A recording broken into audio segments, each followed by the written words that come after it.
Civilians में आप सभी का स्वागत है। तो अभी हम पढ़ने वाले हैं झारखंड ज्योग्राफी, जिसमें हम पढ़ रहे थे झारखंड में अपवा प्रणाली, जिसमें अपवा प्रणाली में नदियाँ, जलप्रपात और गर्म जलकुंड पढ़ना था, जिसमें से हमने नदियाँ कंप्लीट कर लिया है। अब हम पढ़ेंगे जलप्रपात, झारखंड के जलप्रपात। तो आइए पहले समझ लेते हैं कि जलप्रपात किसे कहा जाता है। तो किसी भी पहाड़ या किसी भी पठार से गिरने वाली नदियाँ जब ऊंचाई से गिरती हैं तो जलप्रपात का निर्माण करती है। देखिए इस प्रकार, ये कोई पहाड़ है जिससे नदी गिर रही है और सीधी ढाल होके गिर रही है, तो इसे ही जलप्रपात कहा जाएगा या झरना। तो आइए देखते हैं झारखंड में जलप्रपात। झारखंड के पठारी क्षेत्रों में नदी के अपवाह मार्ग में मृदु सेलों के अपर्दन या कठोर सेलों के अवरोध के कारण जब जल ऊंचाई से गिरते हैं तो जलप्रपात का निर्माण होता है। तो जब नदी किसी ऊंचाई क्षेत्र से गिरती है तो जलप्रपात का निर्माण करती है। तो पहला जलप्रपात है लातेहार में बूढ़ाघाघ या लोधाघाघ या लोध या लोधा, ये जलप्रपात है जो लातेहार में है। और लातेहार में जितने सारे जलप्रपात हैं उन्हें एक बार देख लेते हैं। तो पहला है बूढ़ाघाघ, अपर घाघरी, लोअर घाघरी, सुकई घाघरी, गौतम घाघ, मिर्चैया, डाटम पाटम और कांति। तो आप देख सकते हैं जितने भी लास्ट में घाघ घाघ घाघ हैं सब लातेहार में हैं। तो आप ये सारे घाघ वाले हैं और बाकी एक बचा मिर्चैया, डाटम पाटम और कांति। तो इसको कैसे याद रखेंगे? तो मिर्चैया है तो आप ऐसे याद रख सकते हैं, मिर्चैया से मिर्च, और लातेहार में यहाँ पे हार है तो मिर्च का हार, तो लातेहार में मिर्चैया जलप्रपात। और डाटम पाटम कैसे याद रखेंगे? तो पहले किसी को समझाना होता है तो डांट के समझाया जाता, अगर वो नहीं माने तो उसे लात चलाया जाता है। तो लात, लातेहार और डाटम पाटम। उसके बाद है अगला कांति। कांति को कैसे याद रखेंगे? तो झारखंड में रोने को क्या कहा जाता है? कांदना। तो आप ऐसे याद कर सकते हैं कि जब कोई लात मारेगा तो कांदना मतलब कांदी, रो दी। तो आप लातेहार से याद कर सकते हैं कांति। बाकी सब है घाघ वाले, बूढ़ा घाघ, अपर घाघ, लोअर घाघ, सुकई घाघ, गौतम घाघ, मिर्चैया और डाटम पाटम, कांति, ये तीनों अलग है बस। तो पहले हम पढ़ लेते हैं बूढ़ा घाघ, जिसे लोधा घाघ भी कहा जाता है या लोधा या फिर लोध, सारे एक ही हैं। इसका उद्गम लातेहार, इसकी ऊंचाई 143 मीटर और फीट में 469 फीट, कहीं कहीं 468 भी दिया रहता है, तो आप दोनों याद रख सकते हैं। और ये किस नदी पे है? तो बूढ़ा नदी पे। और ये बूढ़ा नदी जो हमने पिछले क्लास में पढ़ा था कि उत्तरी कोयल की सहायक नदी है। तो बूढ़ा नदी पे बूढ़ाघाघ जलप्रपात ये सेम है, तो आपको ये याद हो जाएगा। और एक बार उत्तरी कोयल नदी के बारे में देख लेते हैं। तो उत्तरी कोयल नदी की लंबाई 260 किलोमीटर। इसे कैसे हमने याद किया था कि जो य है वो 2 जैसा दिख रहा है और बाकी उत्तरी कोयल में 6 वर्ड है, उ, त, री, फिर को, य, ल, 6, तो 2, 6, तो 260 किलोमीटर। और इसकी सहायक नदियाँ औरंगा, अमानत, बूढ़ा। तो कोयल नदी बूढ़ी हो गई, मतलब कोयल बूढ़ी हो गई और अपना अमानत मांग रही है। और इस नदी पे कुटकू बांध और या मंडल बांध बनाया गया है, कुटकू बांध या मंडल बांध, जिसका शिलान्यास प्रधानमंत्री नरेंद्र मोदी जी ने किया है। और उत्तरी कोयल नदी का मुहाना सोन नदी है और सोन नदी की लंबाई 784 किलोमीटर है। आगे देखते हैं। इस जलप्रपात का सबसे गहरा स्थान चितिदा है। बूढ़ा घाघ जलप्रपात का सबसे गहरा स्थान, चीतिदा, ये याद रखिएगा। उसके बाद देखते हैं ऊपरी घाघरी या अपर घाघरी। ऊपरी बोलिए या अपर बोलिए, दोनों एक ही है। ये लातेहार में है और इसकी ऊंचाई है 43 मीटर, मतलब 140 फीट, लगभग में 140 आ जाता है। 1 मीटर बराबर 3.28 फीट होता है, तो इससे आप कीजिएगा तो 140 लगभग आ जाएगा। उसके बाद आगे है नेतरहाट में घाघरी नदी पे ये है, तो जैसा कि इसका नाम ही है ऊपरी घाघरी या अपर घाघरी, और ये घाघरी नदी पे है। ब्रिटिश काल में भैंस बोरवा नाम से प्रसिद्ध, तो इसका नाम जो पहले था वो भैंस बोरवा था। और भैंस बोरवा क्यों पड़ा? क्योंकि यहाँ पे बड़ी भैंसों द्वारा गर्मी में स्नान किया जाता था। तो इसकी ऊंचाई को हम कैसे याद रखेंगे? देखिए, लातेहार में 4 डिजिट है और ऊपरी या फिर अपर, इसमें पहले जो अ है वो 3 जैसा है, तो 4 और 3 43 मीटर, ऐसे याद रख सकते हैं। आगे है निचला घाघरी या लोअर घाघरी, और ये भी लातेहार में है और नेतरहाट में घाघरी नदी पे ये भी स्थित है। उसके बाद इसकी ऊंचाई जो है 30 मीटर या 100 फीट, 30 मीटर या 100 फीट है। उसके बाद है सुगई घाघरी, जिसका जो स्थित है लातेहार में, और इसकी विशेषता है महुआटांड़ प्रखंड में यह जलाशय 250 से 300 फीट की ऊंचाई से गिरते हुए छोटे जलाशय का निर्माण करती है। इन सभी जलप्रपातों में आपको ये याद रखना है कि ये लातेहार में स्थित है। उसके बाद आगे देखिए, और आगे जाकर बूढ़ा नदी में मिल जाती है। तो ये जो सुगई घाघरी है वो यहाँ पे छोटे जलाशय का निर्माण करती है और उसके बाद बूढ़ा नदी में जाके मिल जाती है। तो बूढ़ा नदी पे कौन सा जलप्रपात है? बूढ़ा घाघ या लोधा घाघ, बूढ़ा घाघ या लोधा घाघ या लोध या लोधा। उसके बाद है नेक्स्ट गौतम घाघ, तो इसमें घाघ है, तो ये भी हो गया लातेहार के महुआटांड़ प्रखंड से। इसकी ऊंचाई 36 मीटर या 120 फीट है। आपको बस ये सब में यही याद रखना है कि ये लातेहार में स्थित है, गौतम घाघ। नेक्स्ट है मिर्चैया, ये भी लातेहार में, गारो प्रखंड में, और कांती भी लातेहार में। उसके बाद 8 नंबर में डाटम पाटम, ये भी मैंने याद करवाया कि ये भी लातेहार में है। इससे ज़्यादा एग्जाम में नहीं पूछेगा, बस इसका उद्गम स्थल पूछेगा, लातेहार। नेक्स्ट है गढ़वा के सारे जलप्रपात, गुरसिंधु, बलचौरा, सुखलदरी, गूंगाझंझ, हेसातु और सतवहिनी। अब इसे कैसे याद रखेंगे? तो देखिए, ये जो गुरसिंधु है उसके आगे है गौ, और ये गूंगाझंझ इसके भी आगे है गौ, तो ये ग से गढ़वा याद रख सकते हैं। उसके बाद है सुखलदरी, तो ये कैसे याद रखेंगे? तो सूख, इसे कीजिए सूखा, तो क्या सूख गया? गड्ढा सूख गया, गढ़वा से गड्ढा कर लीजिए और गड्ढा सूख गया, तो सुखलदरी गढ़वा। और कन्हर नदी पे, ये मैंने कल याद करवाया था।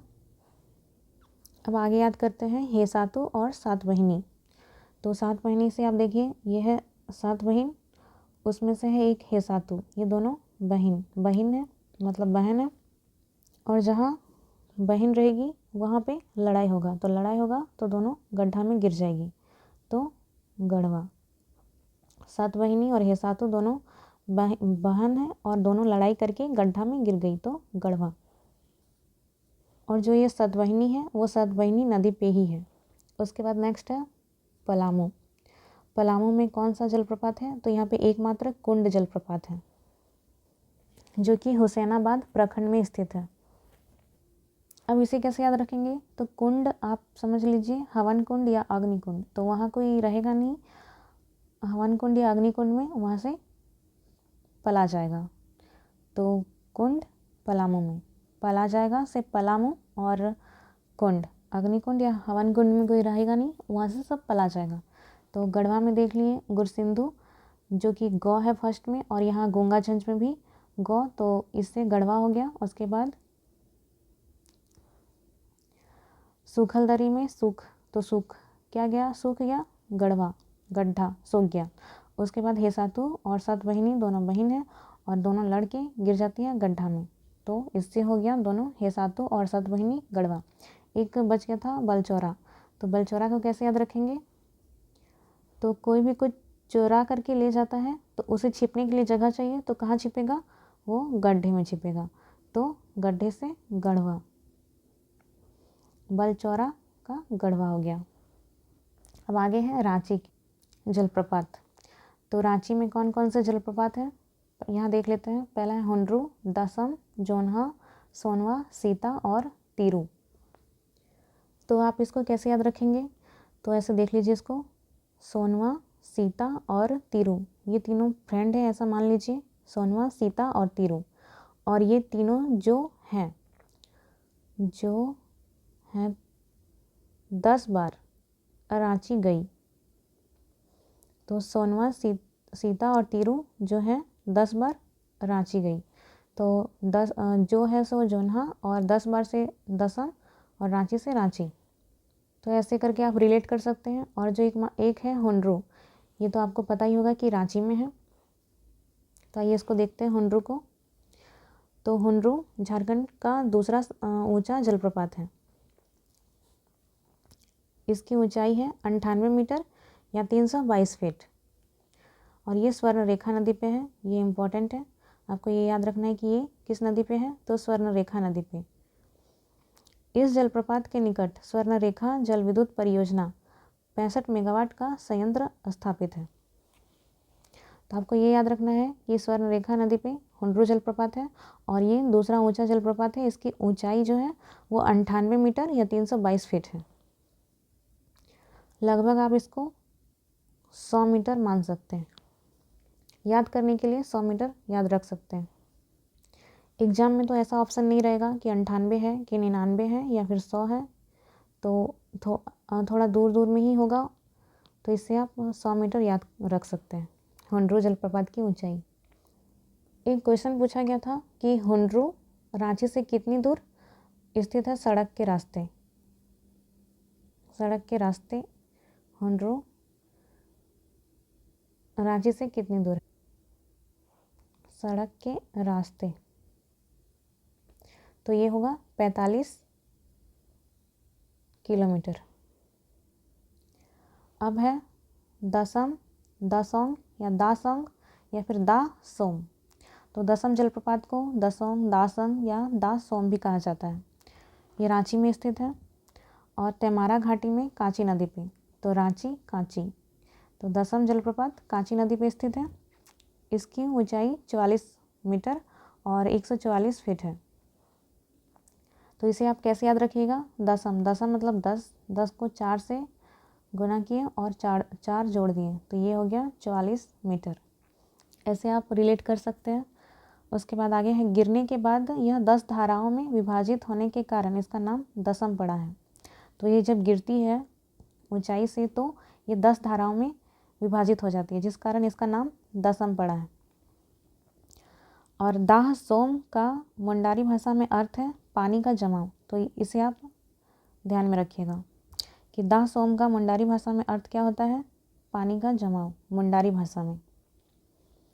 नेक्स्ट है जोन्हा या गौतम धारा। जोन्हा बोलिए या फिर गौतम धारा बोलिए, दोनों एक ही जलप्रपात है और ये राढ़ू नदी पे है और इसकी ऊंचाई 43 मीटर या फिर 141 फीट है। मान्यता है कि गौतम बुद्ध ने इस जलप्रपात में स्नान किया था। इसे आप ध्यान में रखिएगा कि गौतम बुद्ध ने इस जलप्रपात में स्नान किया था, जिस कारण से जोन्हा जलप्रपात का नाम गौतम धारा पड़ा है। इस जलप्रपात के निकट गौतम बुद्ध का एक मंदिर भी स्थित है। तो यहाँ एक गौतम बुद्ध की मंदिर भी है और यहाँ इस जलप्रपात में ऐसी मान्यता है कि गौतम बुद्ध ने यहाँ पे स्नान किया था। आगे है, यह जलप्रपात लटकती हुई घाटी का उदाहरण है। लटकती हुई घाटी मतलब मुख्य घाटी से ऊंची, जो मुख्य घाटी होती है उससे ऊंची है, तो ये एक लटकती हुई घाटी का उदाहरण है। नेक्स्ट है सीता जलप्रपात, तो ये भी रांची पे है और राढ़ू नदी पे। ये 44 मीटर, जितना कि दसम भी था 44 मीटर ऊंचा। और इस जलप्रपात के पास माँ सीता का मंदिर है। इसे जोन्हा जलप्रपात की बहन कहा जाता है। तो ये जलप्रपात जहाँ है वहाँ पे सीता माँ का मंदिर है और इसे जोन्हा जलप्रपात जो कि गौतम धारा जलप्रपात भी है उसकी बहन कहा जाता है। आगे है खूंटी। खूंटी में स्थित सारे जलप्रपात, इसे देख लेते हैं। तो खूंटी में कौन कौन से जलप्रपात है? पंचघाघ, पैरवा घाघ, रानी, पंगुरा और रिमिक्स। तो यहाँ पे एक अपवाद आ गया, ये घाघ और यहाँ भी घाघ है। बाकी जितने घाघ थे सब लातेहार में, और एक घाघ है जो प्रेमा घाघ है, वो गुमला में है। तो इसे याद करते हैं। पंचघाघ से आप ऐसे याद कर सकते हैं कि पंच मतलब 5 और घाघ से घाघरा, तो 5 घाघरा जो है उसे खूंटी पे टांगा गया है।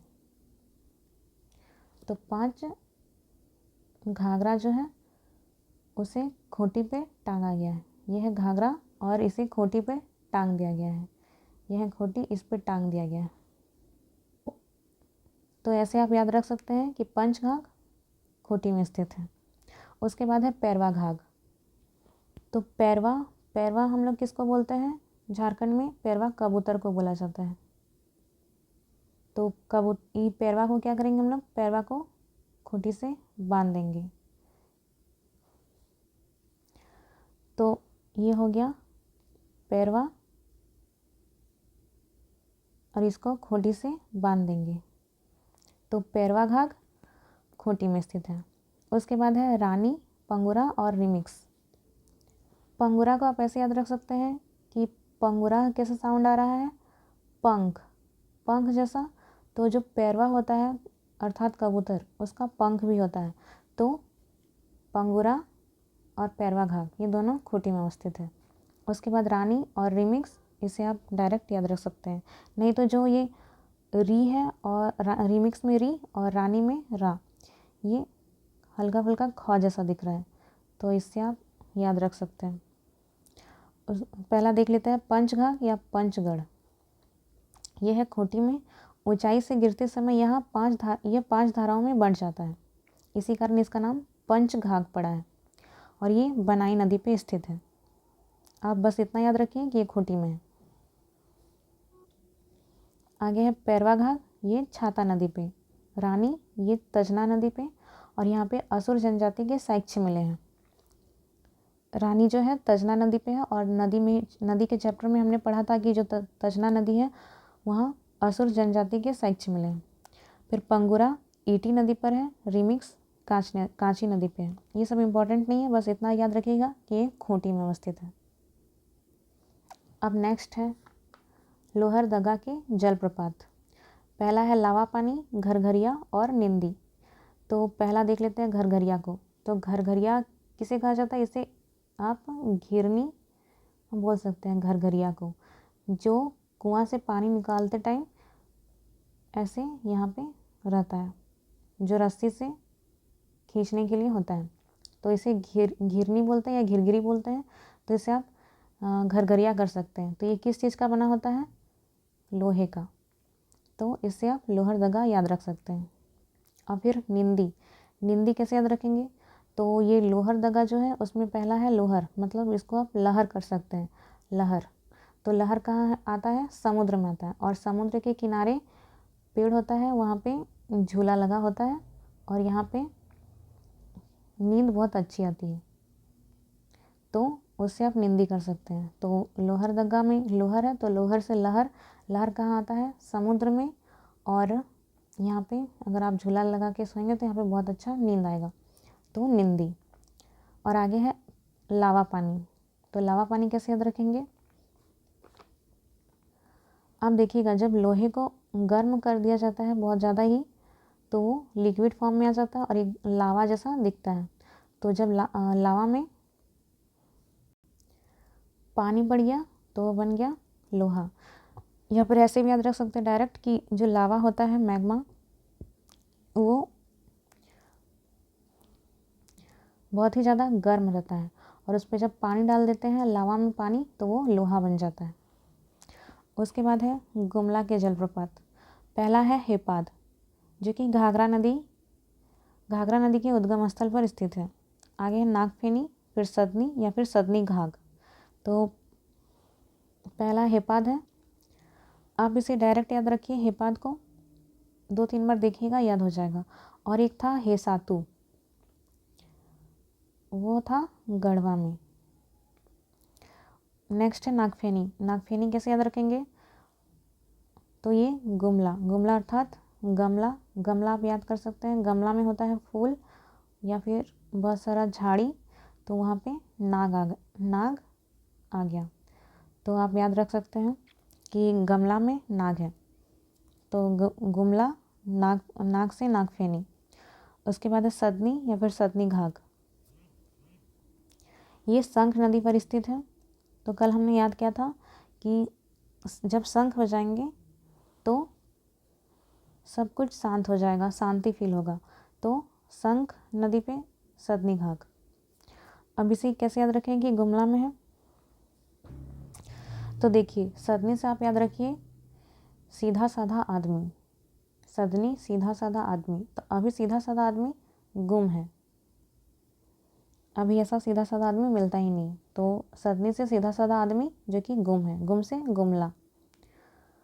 गुमला हो गया। और ये शंख नदी पे स्थित है और इसका जो आकार है ये सर्पाकार है और इसकी ऊंचाई 60 मीटर या 200 फीट है। सदनी 60 ऐसे याद करके आप बोल के याद कर सकते हैं। 2-3 बार बोलिएगा, याद हो जाएगा। सदनी 60। उसके बाद नेक्स्ट गुमला में स्थित प्रेमा घाघ और शेरका। तो इसे कैसे याद रखेंगे कि ये भी गुमला में है, तो देखिए जहाँ प्रेम रहता है वहाँ गम नहीं रहता, तो जहाँ प्रेम होगा वहाँ गम नहीं होगा। तो प्रेम से प्रेमा घाघ और गम से गुमला। आगे शेरका को आप डायरेक्ट याद रख सकते हैं। उसके बाद है सिमडेगा में है केला घाघ और सुगा काटा घाघ। और सुगा काटा घाघ ये शंख नदी पे है। तो जो सीम है, सेम आप इसे सेम भी बोलते होंगे, जो कि एक सब्जी है। और जो केला है, जो कच्चा केला होता है उसका भी सब्जी बनता है। तो सीम और केला और सुगा काटा। तो आप ऐसे भी याद रख सकते हैं कि जो सीम है वो भी ग्रीन कलर का होता है और केला भी ग्रीन होता है और सुगा ये भी ग्रीन होता है। तो ऐसे सिमडेगा आप याद कर सकते हैं। उसके बाद नेक्स्ट है चतरा में क्या क्या है, गोवा, तमासीन, मालुदा और डुमेर सुमेर, खोवा बनारू और केरीदा। तो पहले आप डुमेर सुमेर और खोवा बनारू को देख लीजिए। जो चतरा है, चतरा मतलब खतरा कर लीजिए, खतरा। तो जो दो लोग रहेंगे तो खतरा होगा ही। देखिए और कहीं भी ऐसा जलप्रपात नहीं है जो 2 नाम रखते हैं, डुमेर सुमेर और खोवा बनारू। तो जो 2 लोग रहेंगे तो खतरा होगा ही। तो इसको आप ऐसे डायरेक्ट याद कर सकते हैं, डुमेर सुमेर और खोवा बनारू 2 लोग, और यहाँ चतरा मतलब खतरा, तो खतरा होगा। उसके बाद आगे है गोवा और तमासीन मालुदा और एक केरीदा, इसको याद करते हैं। तो गोवा का याद करते हैं, तो अगर किसी को गोवा जाना है तो बहुत ही ज़्यादा खतरा उठाना पड़ेगा, घर में बोलना पड़ेगा, तो घर वाले जाने नहीं देंगे। तो गोवा जाने के लिए बहुत ही ज़्यादा खतरा उठाना पड़ेगा, तो इससे गोवा का चतरा याद रख सकते हैं, चतरा खतरा। उसके बाद है तमासीन। तो देखिए यहाँ पे जो है तमासीन में यहाँ पे बीच में है मासी, तो आप ये याद रख सकते हैं कि डेंजर मासी, मतलब जिनसे खतरा है। वैसे तो मासी से खतरा नहीं रहता है, पर यहाँ पे याद करने के लिए बस रिलेट करना है। तो मासी, कौन सी मासी? डेंजर मासी, मतलब जिससे खतरा है। तो खतरा, चतरा, चतरा, मासी, तमासीन, फिर चतरा। उसके बाद मालूदा। तो मालूदा में फर्स्ट में क्या है? माल। और यहाँ पे क्या लिखा है? चतरा। चतरा में जो ये यहाँ पे है तरा, तरा से कर सकते हैं तेरा, तो माल तेरा। तो माल से हो गया मालूदा और तेरा से चतरा। तो ऐसे आप याद कर सकते हैं। नेक्स्ट है हजारीबाग के जलप्रपात। तो पहला है सूरजकुंड, बोकारो और घाघरा। तो सूरजकुंड तो ये सबको याद ही होगा, क्योंकि यहाँ पे गर्म जलकुंड भी स्थित है, सूरजकुंड। और उसके बाद बोकारो, बोकारो जलप्रपात भी हजारीबाग में स्थित है। और एक जो बोकारो नदी है वो बोकारो में ही स्थित है, और बोकारो जलप्रपात वो हजारीबाग में है। ये आपको ध्यान में रखना है। उसके और एक है घाघरा। तो सूरजकुंड जो कि बहुत ही फेमस है, तो ये आपको याद ही होगा। और उसके बाद बोकारो आपको याद रखना है, और घाघरा भी आपको डायरेक्टली याद रखना है। इस जलप्रपात पर 1952 में सिंचाई हेतु बांध का निर्माण किया गया था, घाघरा पे। उसके बाद नेक्स्ट देख लेते हैं रामगढ़ का। तो रामगढ़ में रजरप्पा जलप्रपात है, जो कि दामोदर और भैरवी नदी के संगम पे है। और यहाँ पे एक मंदिर है जो छिन्नमस्तिका मंदिर भी स्थित है, छिन्नमस्तिका। तो रामगढ़ में है रजरप्पा और एक सदाबहार, जिसको निम्नी झरना भी कहा जाता है। तो जहाँ पे राम राज होगा तो वहाँ पे सदा बहार रहेगा, मतलब सदा खुशहाली रहेगी। राम से रामगढ़ में राम है, उसमें से रामराज और सदा बहार, ऐसे करके याद रख सकते हैं। और यहाँ पे डायरेक्टली रामगढ़ रजरप्पा ऐसे याद रख सकते हैं। आगे है कोडरमा का जलप्रपात सतवागन। तो एक जो सतगवां, ये पहले हजारीबाग में पड़ता था, लेकिन उसके बाद जब कोडरमा का निर्माण हुआ तो ये कोडरमा में ही है। तो आप ऐसे इसको याद कर सकते हैं। कोडरमा में जो सतगवां है उससे सतवागन, तो सतवागन जलप्रपात कोडरमा में है, कोडरमा में। उसके बाद नेक्स्ट है धनबाद। धनबाद में है मोनीडी या भटिंडा। तो पहले इसका नाम भटिंडा था, और मोनीडी इसका इस कारण नाम पड़ा क्योंकि ये मोनीडी खान के पास कतरी नदी के निकट स्थित है। तो भटिंडा से कैसे याद रखेंगे कि ये धनबाद में है? तो देखिए, भटिंडा मतलब कर लीजिए भटकेगा। तो कौन सा आदमी भटकेगा नहीं? जिसके पास धन होगा। तो भटकेगा कौन नहीं? जिसके पास धन होगा। तो धन से धनबाद, और भटिंडा भटकेगा भटिंडा, ऐसे याद कर सकते हैं। उसके बाद है बोकारो। बोकारो में है चंद्रू, बरद पिछरवा, मुचरी नाला।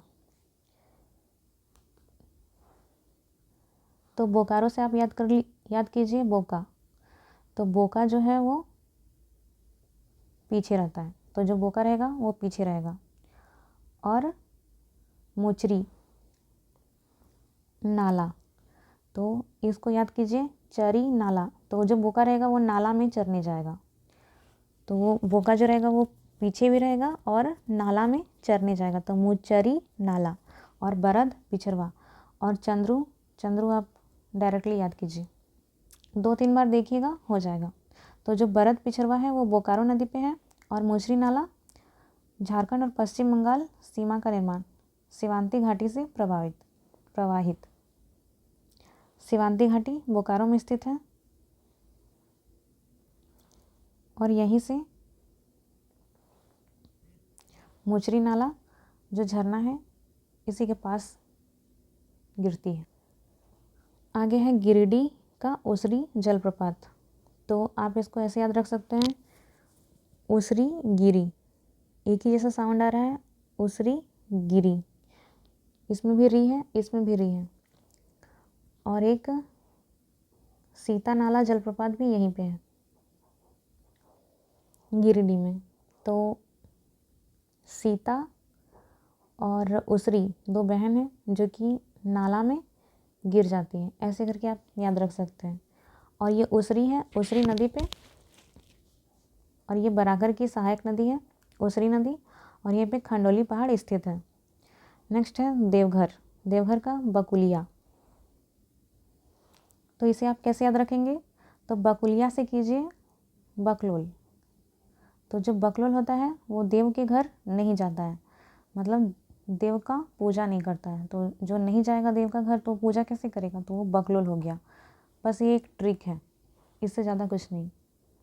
तो जो बकलोल होगा वो देव का घर नहीं जाएगा, तो बकुलिया देवघर, याद हो गया। नेक्स्ट है पश्चिमी सिंहभूम का हिरनी जलप्रपात। हिरनी जलप्रपात जिसकी ऊंचाई है 37 मीटर या 121 फीट, और ये गरहा नदी या फिर रामगरहा नदी पे स्थित है और रांची चाईबासा मार्ग पे।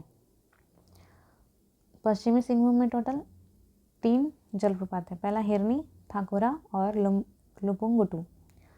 तो इसको कैसे याद रखेंगे? तो जो हिरनी है मतलब हिरन, वो थक के, थाकोरा से थक के, और लुपुंगुटू से लुटपुटा के गिर गया, ऐसे याद रख सकते हैं कि जो हिरनी है वो थक के लुटपुटा के गिर गया। और गिर गया से आप याद रख सकते हैं गरहा नदी पे। जो हिरनी है वो गिरा तो कहाँ पे? तो ये गरहा नदी हो गया।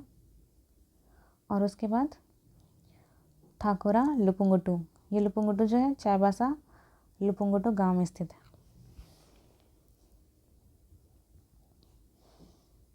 उसके बाद नेक्स्ट पूर्वी सिंहभूम। तो पूर्वी सिंहभूम में एक है धारागिरी, और ये घाटशिला में स्वर्ण रेखा नदी पे स्थित है, धारागिरी।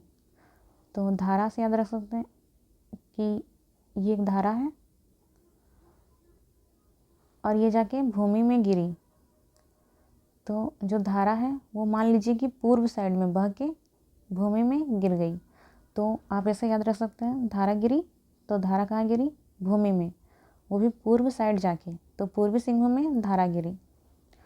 उसके बाद है सरायकेला खरसावा का हेसा कोचा और दुरदरी, और दुरदरी जो है वो चांडिल प्रखंड में। इसको डायरेक्टली याद कर लीजिएगा, 2-3 बार देखिएगा, उसके बाद हो जाएगा। फिर नेक्स्ट है साहिबगंज का मोती झरा जलप्रपात, जो कि राजमहल पहाड़ी क्षेत्र में अजय नदी पे स्थित है, और इसकी ऊंचाई 46 मीटर या फिर 150 फीट है। तो इसको कैसे याद रखेंगे? तो जो मोती है, तो मोती कौन पहनेगा? साहिब लोग, तो साहिब लोग पहनेंगे। और जो साहिब हैं वो कभी पराजित नहीं होते हैं, वो हमेशा अजय होते हैं, तो अजय नदी पे। तो साहिबगंज में मोती झरा जलप्रपात जो कि अजय नदी पे स्थित है, इसकी ऊंचाई 46 मीटर और 150 फीट बोल सकते हैं। एक बार देख लेते हैं, जो बूढ़ा घाघ जलप्रपात है उसकी ऊंचाई 143 मीटर। उसके बाद अपर घाघरी, इसकी ऊंचाई 43 मीटर। फिर लोअर घाघरी,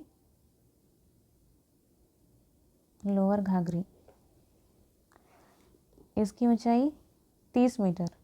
फिर दसम जलप्रपात, इसकी ऊंचाई 44 मीटर। उसके बाद हुंड्रू, इसकी ऊंचाई 98 मीटर, लगभग 100 मीटर याद रख सकते हैं।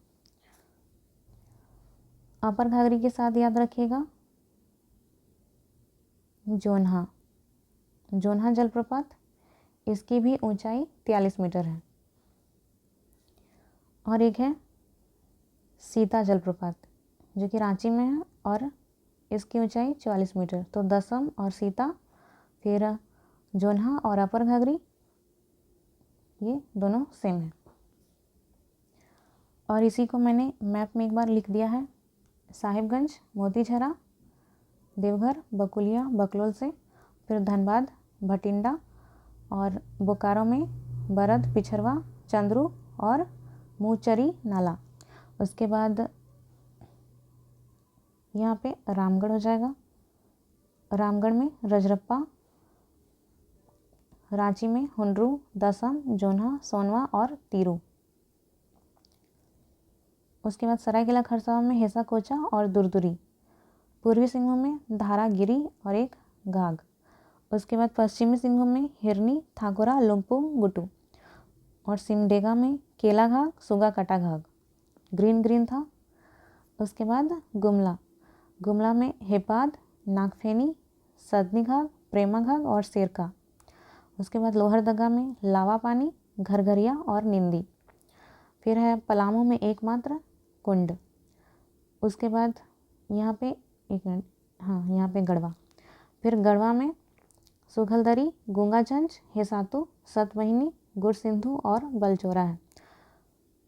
उसके बाद यहाँ पे लातेहार में बूढ़ा घाघ, जितना घाघ वाला है वो अपर घाघरी, लोअर घाघरी, सुकई घाघरी और लोध। और डाटम पाटम, कांति और एक मिर्चैया और गौतम घाघ।